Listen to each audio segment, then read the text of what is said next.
very strong Allah. Allahu Akbar.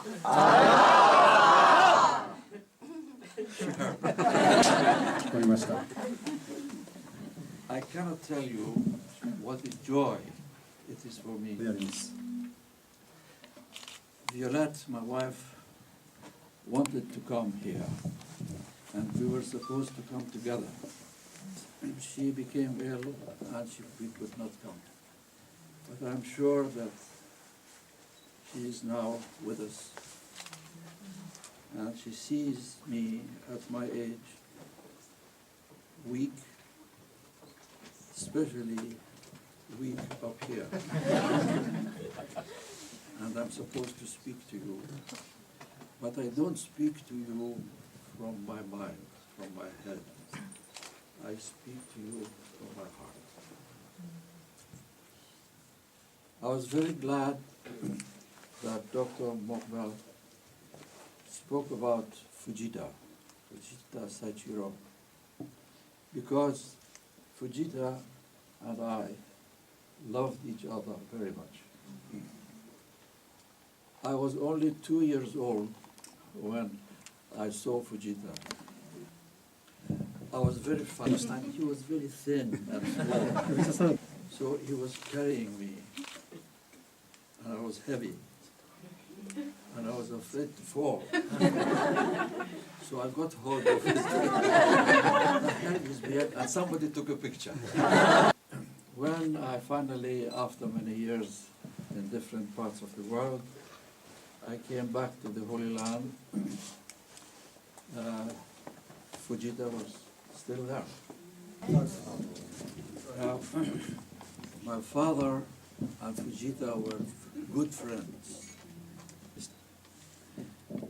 They met in America, in the United States, at a time when Abdul Baha was in America to visit, exactly 100 years ago. Abdul Baha had asked my father to go to the United States. At that time, he was in Russia, my father was, and he had correspondence with Tolstoy on behalf of Abdul Baha, with Tolstoy. So Abdul Baha wanted my father to go to America. I don't know what the wisdom was, but we don't have any document to show why Abdul Baha made this decision. When Abdul Baha left the East Coast of the United States and went to the West Coast, he took his translator, of course. He also took my father, asked my father to accompany him, and Fujita. So then, on this trip, they had very close friendship together. So, when I went back to Haifa after many years, it was a wonderful reunion for me and for Fujita. Then he became very gravely ill, and he had to be taken to hospital. And so we ordered a special ambulance to come to the master's house, to Abdul Baha's house, because Fujita was staying in the house of Abdul Baha. And the doctor said he must go to hospital immediately. Mr. Faizi, the hand of the cause of God, was there. And Mr. Faizi said, I will come with you. So we ordered the ambulance came, and Fujita was put in the ambulance. There was one chair on one side and one chair on the other side. Mr.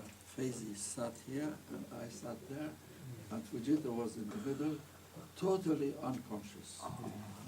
All right, we have come at a very important part of the story. Just about 3 nights before, Fujita was telling me a story. He said that when he first came to the Holy Land, Abdul Baha told him, because Abdul Baha had called him from the United States, he wanted him to also learn how to drive. And He knew that he is going to have a car, a Ford car, sent to him from the United States. So he wanted a driver. So he told Fujita, before you come to the Holy Land, you should learn how to drive. So he arrived in Haifa. He was telling me that the first thing that Abdul Baha told him, Abdul Baha said, Fujita, this is not a place for you to get married. You want to get married? Yes, fine, you can go. Here, you want to stay? You don't get married. If you are ready, stay. So Abdul Baha continued. He said, I assure you, when you go to the Upper Kingdom, your wife will be waiting for you. Of course, Abdul Baha had written tablets to say that in the next world, there is no gender. There is just human soul. That's it. The color of the skin is not in the soul. The gender is not in the soul. Tall, short is not in the soul. None of these things are physical accidents. The soul is a pure human soul. So of course Fujita also knew that. So he knew that Abdul Baha was joking. So he was telling me this story just about 2-3 nights before he was taken in this ambulance to the hospital. Now those of you who have been to Haifa, you know that when you reach the Hatzianut Street, that means the main street, you come, excuse me, I want to explain that the hospital was up on Mount Carmel. We had to go all the way up. So when the ambulance was coming, passing by the shrine, behind the shrine, suddenly you see that there is an uphill. The road goes very sharply up. So the driver, when he got to that point, he had to change gear. He was on gear number 3. He put gear number 1 because he saw that I was there and Mr. Faizi and Fujita. He was afraid that he didn't have enough strength for the car. He put number 1. As he put number 1, the whole ambulance flew. Fujita woke up.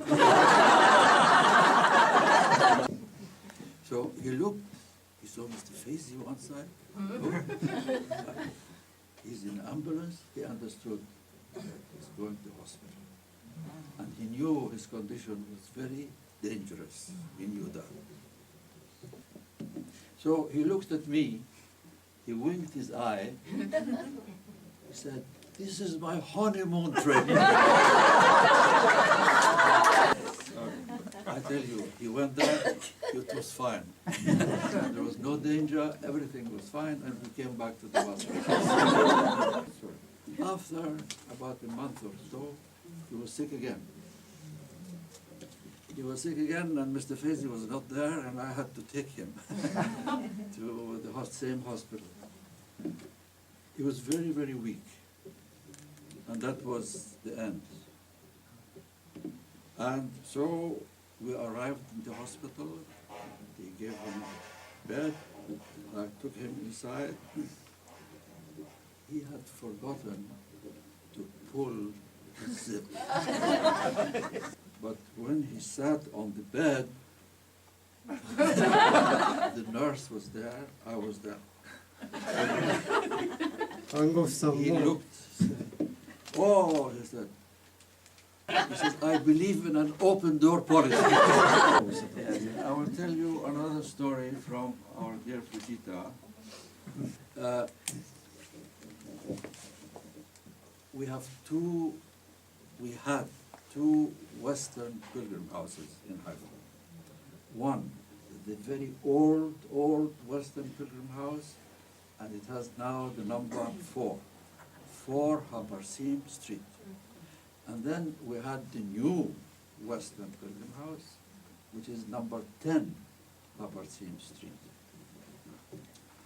This 10 number Stream Street, when the House of Justice was formed in 1963, the House of Justice decided that the best place for an office for the House of Justice is this number 10 Upper 6th Street. So they had to make special arrangements. The House of Justice changed some rooms up in the Eastern Pilgrim House near the shrine to make accommodation for all pilgrims, Eastern, Western, everybody. So this was done, and the Western Pilgrim House, number 10, became the office, the first office of the Universal House of Justice. Later, of course, they left this building and went up on the Ark with the seat of the House of Justice that you see now. I tell you all this because I'm coming to the end of the story, and the end of the story is very, very important for all of us to be wide awake. This was done, a whole year passed. One day, I was talking to Fujita. Fujita said, I remember one thing. I remember now, one day, Shoghi Effendi told me, you know, Fujita, this building now that we have built for the Western Pilgrim House, but this will become the first office of the Universal House of Justice. Shoghi Effendi could see what's going to happen. He could see that Fujita will still be alive. And thank God, Fujita remembered. And I went and told the House of Justice. I said, you know, this is what Fujita said. And of course, everybody was very impressed, and at the same time, very pleased and happy. I asked Mr. Fujita to please, he is now in the Abha Kingdom, to go and see somebody there, so that people, the concourse on high, maybe if they have time, to help me tonight, so that I don't speak too much nonsense.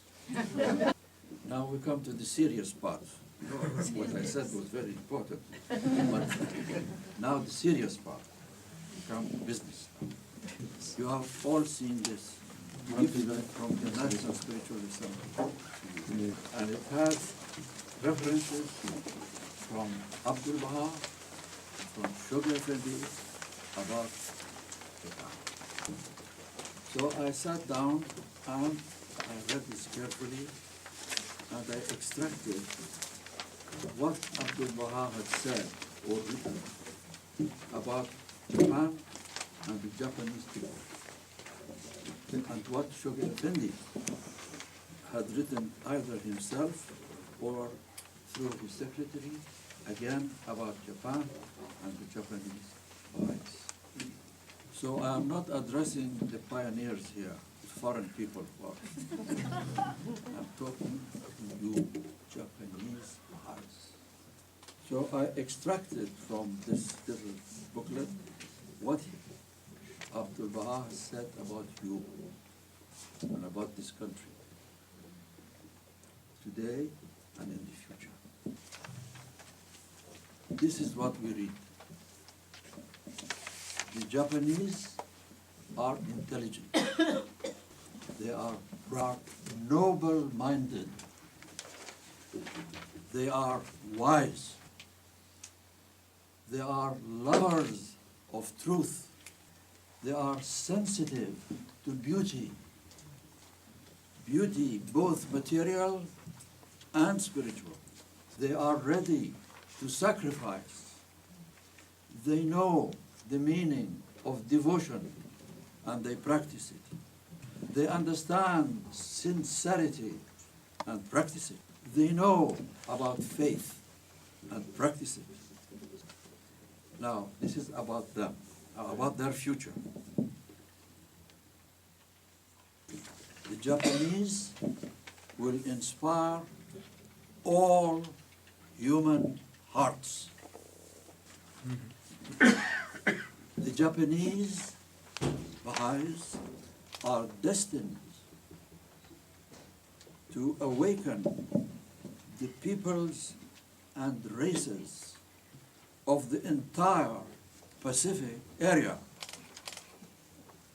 Please remember, these are not my words. I'm quoting from Abdul Baha. I'm quoting from Shoghi Effendi. The Japanese Baha'is will take the lead in the spiritual awakening of the peoples and nations of the world. The women Baha'is have great potential. Their potential in teaching the faith and their potential in delivering speeches about the teachings. I could not believe my eyes when I read that from this. Everything that I said is here. But you have to read it carefully, not as you read a newspaper. The National Spiritual Assembly has asked me to go all around Japan. 14 places. Number one is Tokyo. I have to go to other 13 places in Japan. Wherever I go, I'm going to read this list so that the Japanese Baha'is will understand who they are. You see, I am an old man. I have read many tablets, I have read many passages from the writings. I tell you, this is very, very special, what has been written by Abdul Baha and Shoghi Effendi about Japan. It's very impressive, very unique. In the days of Abdul Baha and Shoghi Effendi, there were very few Japanese Baha'is, but they could see the future. Dear Japanese Baha'is, brothers and sisters, you have to have confidence in yourself. You have to know that you have potential in you. You have to know that God, Baha'u'llah in the other world, Abdul Baha in the other world, Shoghi Effendi in the other world, are waiting.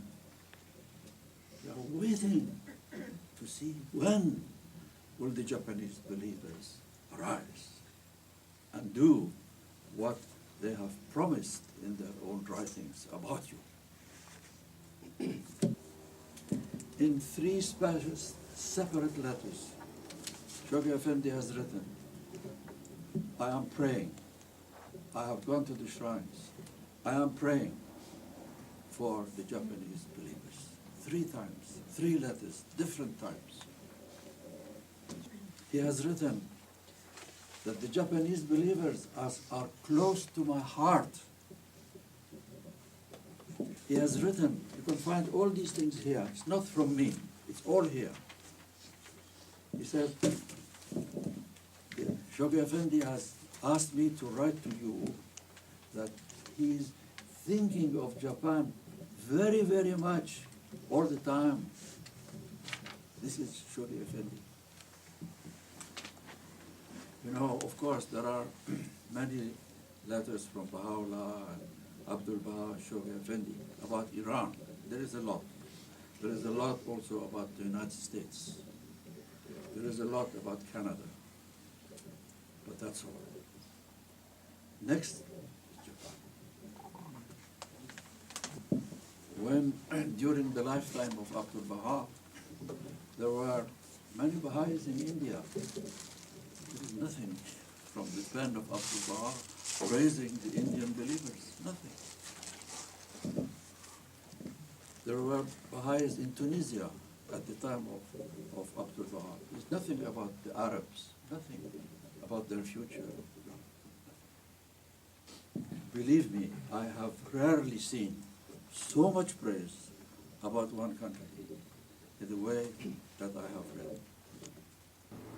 And because we read in the letter of the Universal House of Justice about merciful Askar, new merciful Askar, more prayers.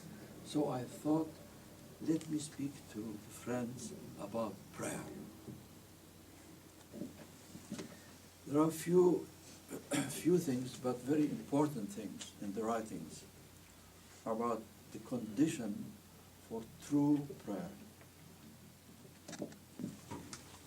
The first thing is, when we pray, who should we turn to?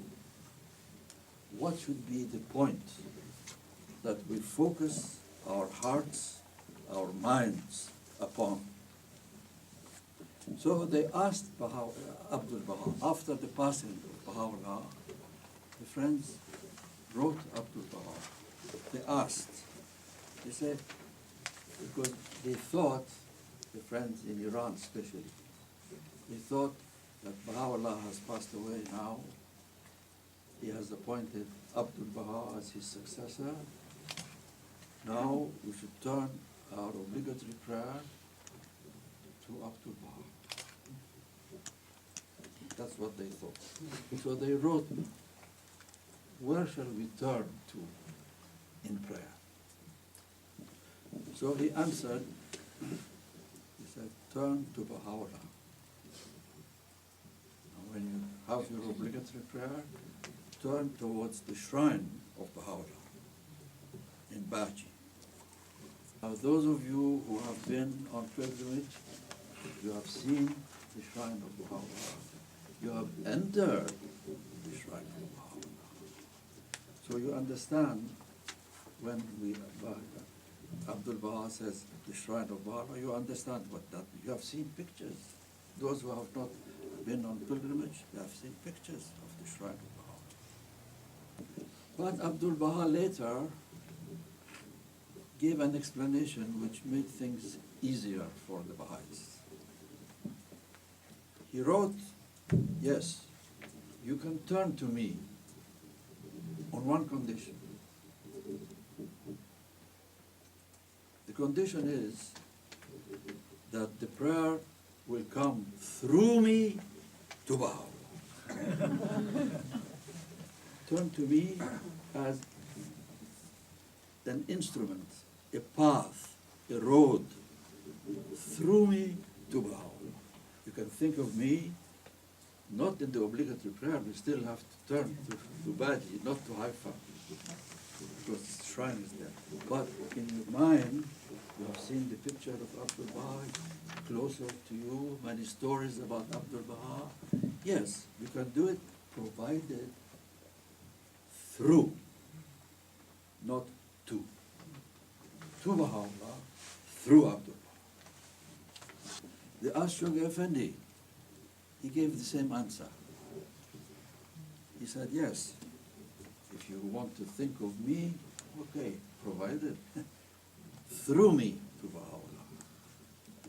Because they had been on pilgrimage, they had seen Shoghi Effendi, they had spoken with him, they felt close to him. Please, can I think of you? Yes, it's okay. On one condition, through me, not to me.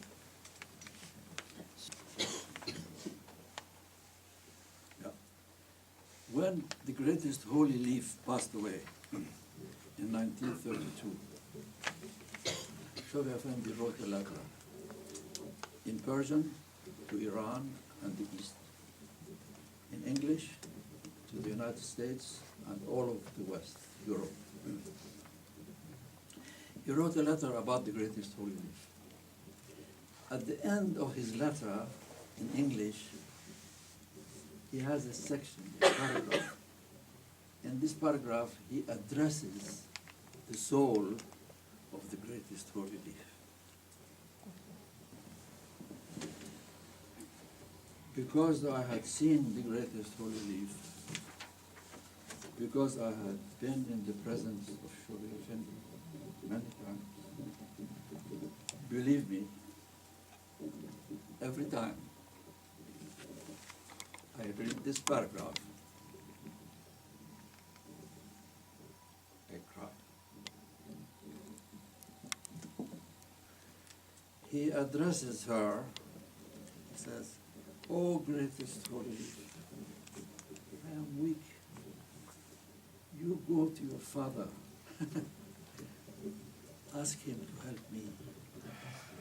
I have a lot of responsibility. I am young. I need help. Ask your father to help me."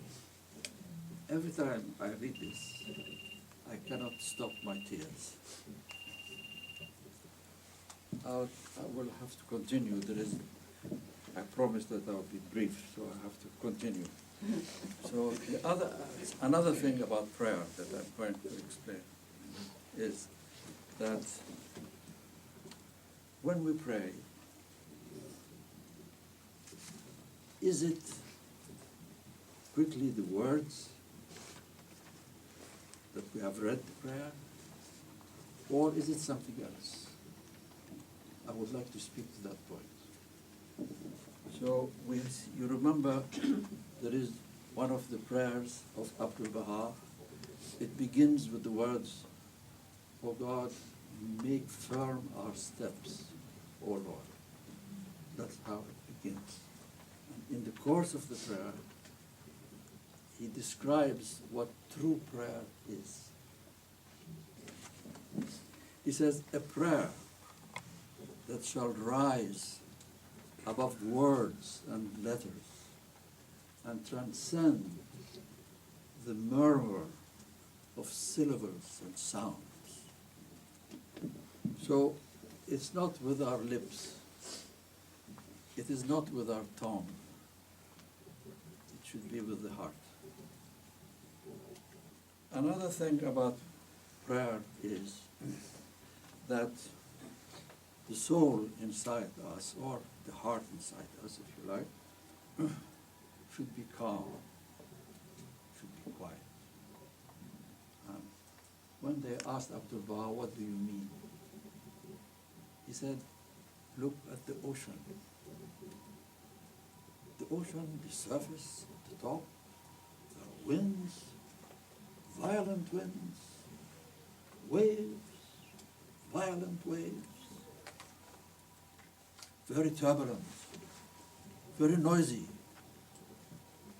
When you go deep in the ocean, everything is quiet. It's total silence. This is how we should be. This is how he explains how the heart should be.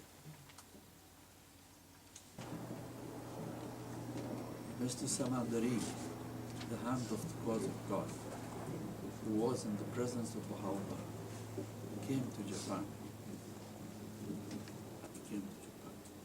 So those of you who are older generation, you must remember Mr. Samandari. Now, Mr. Samandari has taught us a wonderful, wonderful lesson about prayer that I would like to share with you. That has helped me very, very much in my life. Baha'u'llah in one of his tablets says, prayer is like a ladder. He says, let us take this example, this analogy of Baha'u'llah. He says, supposing you want to go up to the roof of your house. You need a ladder. The ladder is in the storeroom. You have to go and find the ladder and put it in a position, firm position, so that you can climb up. He says, this is stage number 1. So when you want to pray, you don't suddenly take the book and immediately you start. No, take it easy. Slowly. Try to put your ladder on the wall. Get ready. Ask your soul to be quiet. You want to climb now. This is stage number 1. Stage number 2, you start climbing. One step, another step, another step. That is the prayer. That is the revealed prayer. Prayer of Baha'u'llah, prayer of the Bab, prayer revealed by Abdul Baha. These are the steps. Every sentence is one step. So,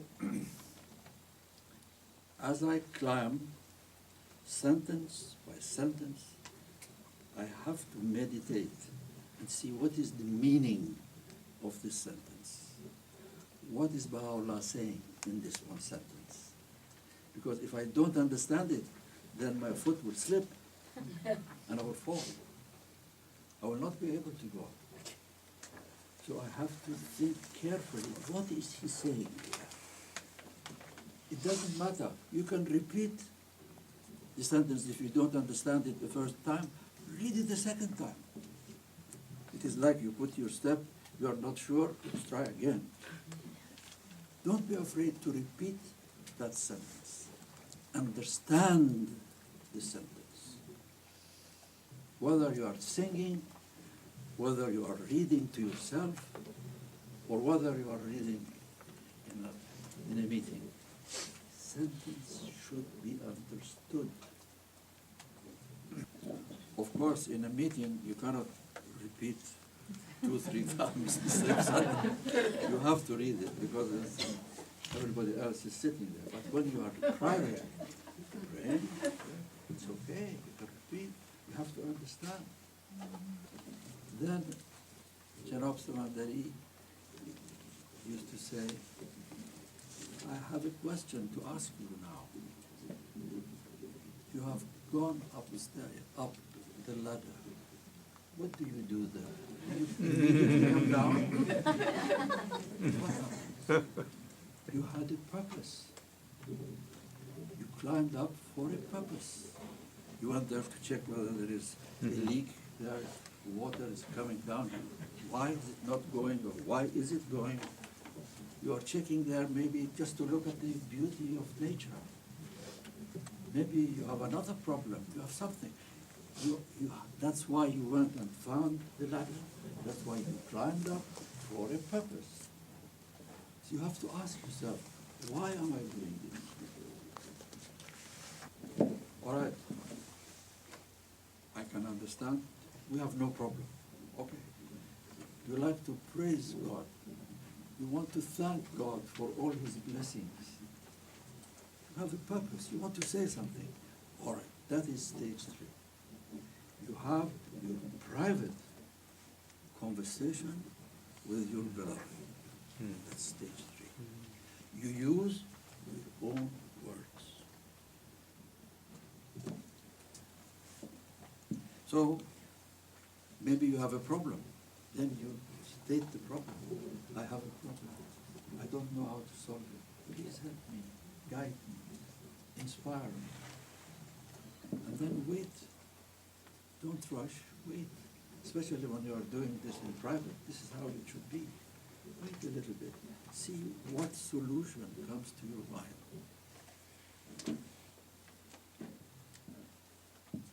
And then you act. You take steps.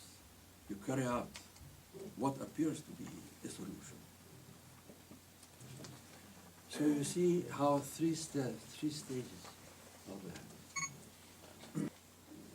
I know this question of prayer is so important that you might have questions. But tonight we have to continue.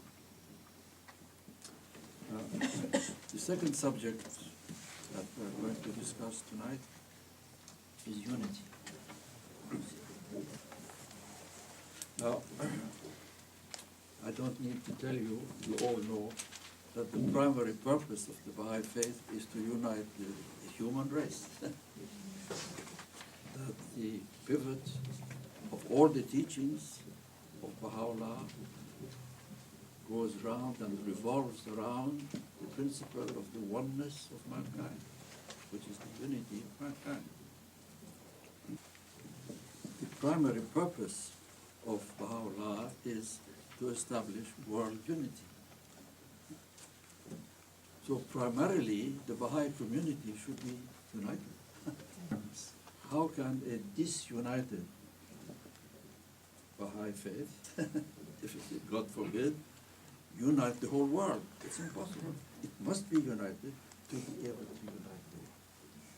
Now, what is the first step towards world unity? Now, I'm giving you my own analysis. There is nothing in the writings to say, this is the first step, this is the second step, this is the third. This is Ali Naksha Vani giving his ideas to you. Nothing from the writings, first, second, third. But basically what I'm going to say is in the writings. But classifying it is mine, not from the writings. So there is a letter from Shoghi Effendi. He says to a Baha'i, he says, these are the exact words of Shoghi Effendi in that letter. He had written to him about backbiting and the problems of the community, and answer. We all have weak points.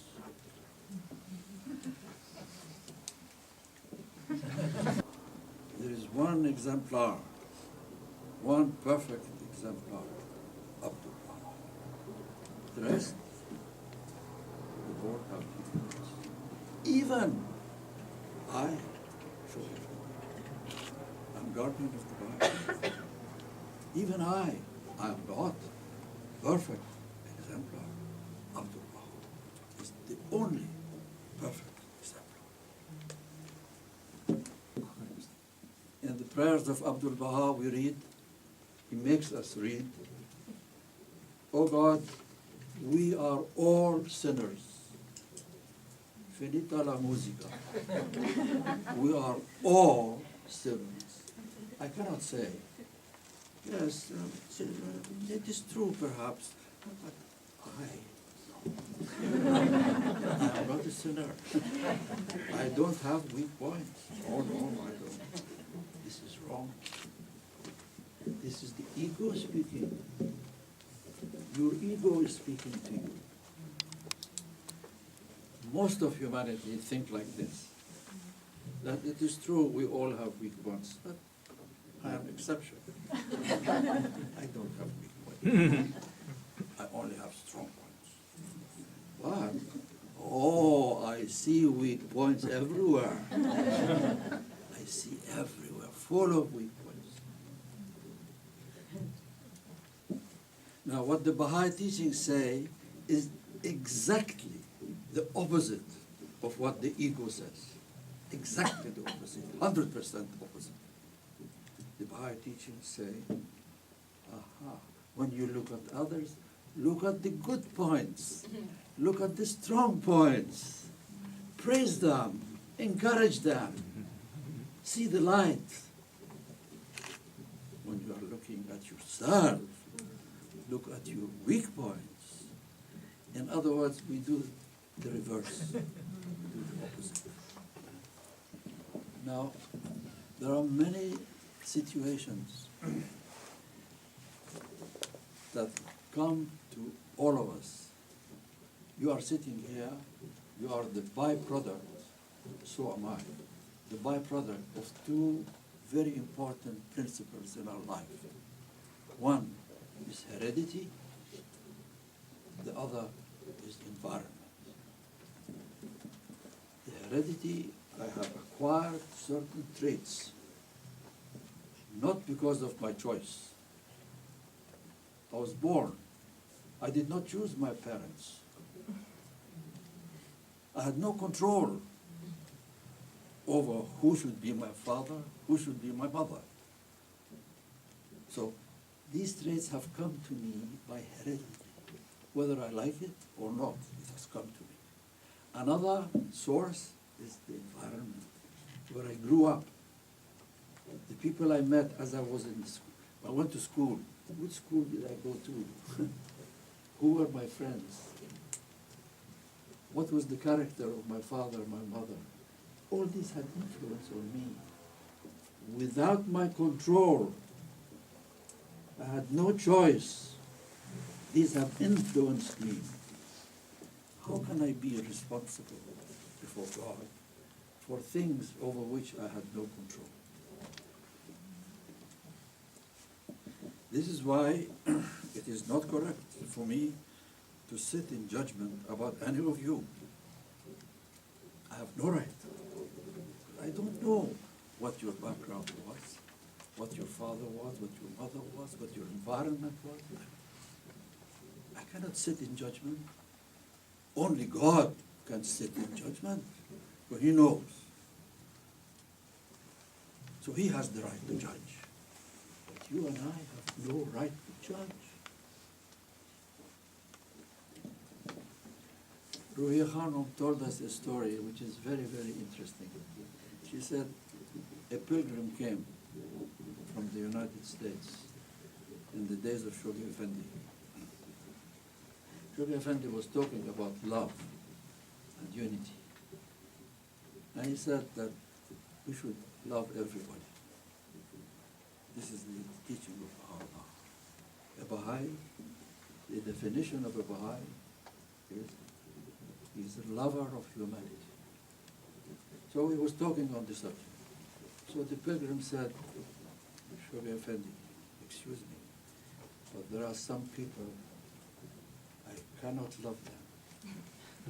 Whatever I do, I cannot love them. I dislike them.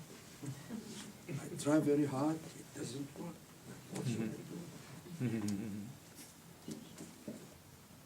So Shoghi Effendi answered, he said, yes, there is a way, and that is through the father. You think of two brothers, same father, same mother. They hate each other. There are two ways for them to make contact. One is direct, and you say it is impossible. But the father loves his two children. He loves both of them. So each brother should think, for the sake of my father, who loves my brother, I should love him. Instead of a telephone call, go through satellite. Shoghi Effendi did not say that. This is Ali Nak Java Ni said that. I have very good news for you. I am coming to the end of my talk.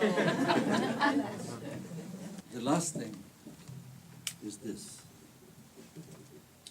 And if you forget everything that I have said, God bless you. But what I'm going to say now, please remember. Leave this Nash Baha'i Hazirat al-Qut. Just remember this last one. That's all. All right. There is a tablet revealed by Baha'u'llah. Unfortunately, it has not yet been translated into English. He says, when you see some shortcoming from others, the first thing you should do is to hide it, conceal it, don't spread it, don't broadcast it. Now, in my word, this is Baha'u'llah, in my words, don't rush to the telephone and say, oh, you know, I heard, or I saw this and this and this. This is backbiting. This is not concealing. Baha'u'llah says, O thou, O God, thou the concealer. This is one of the names and attributes of God. He conceals. Read the hidden words. He says, I saw. I kept quiet. Because I did not want to shame you. I kept quiet. This is why one of the attributes of God is the concealer. So he's saying in this tablet, you, When you see something, conceal it. Don't broadcast it. That's the first thing.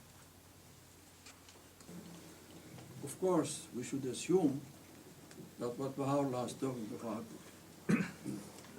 this business of backbiting, he's not talking about major, grave things that will harm the cause, covenant breaking. For those things, there are institutions. There are counselors. One reports to the counselors. That's different. It may be covenant breaking, may not be covenant breaking, but I think it's very important for the harm of the faith, for the protection of the faith. He's not talking about these things. He's talking about these little things that we see around us, that we rush to the telephone and tell our friends.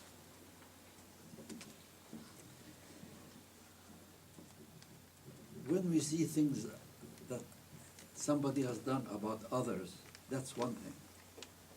But the problem really comes when that thing hurts you personally.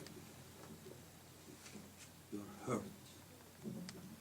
Your heart is broken. Why did he say this to me? Why he did such and such a thing to me? That's where the problem really comes. So, first thing I said, to conceal. Number two, Baha'u'llah says, to forgive.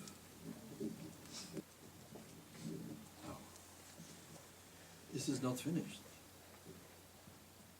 He says, it's not enough to forgive. You have to forget. What he means, this is Ali speaking now. What he means is not that, he doesn't say that I want you to shoot your memory so that you don't remember anything. He doesn't mean that. No. He means forget the bitterness that you felt.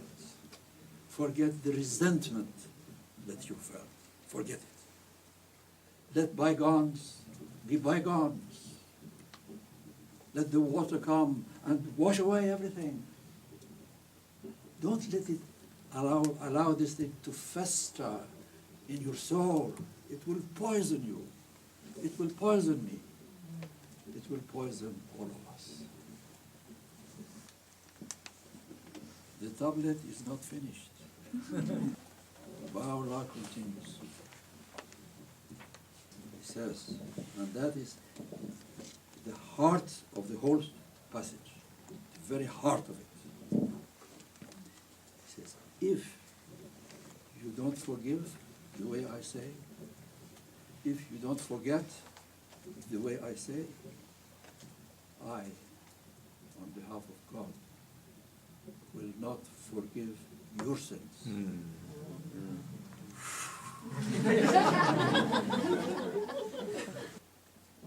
But if you do, and that's the last part of the tablet, if you do, I have a luminous, bright, shining garment. I will take this garment, this luminous garment, and put it on your shoulders. Friends, I love you all very much.